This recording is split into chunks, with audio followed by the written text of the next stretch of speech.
về tao nè về mà nè cái cá nó tạm lâu lạch lan cắn nật thế này nó tạm lâu mà nó đợi lâu mà anh men mê bên đây ngõ gì tục sao nó nật thế tao cố về tinh tí cho về hủa cho mày đau tao nhưng lạch lan cái cắn lạch đợi lâu nữa lại bên là muối đó lần y mà vô nào lần y hay cáo bàn tao với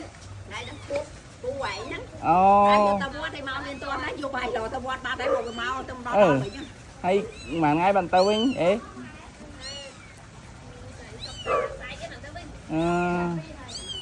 bắt dù mà tầm muối nữa khơi ngầm đã lạch lan mô tô ấy nịch nghĩa nó lố đó lố lịch lịch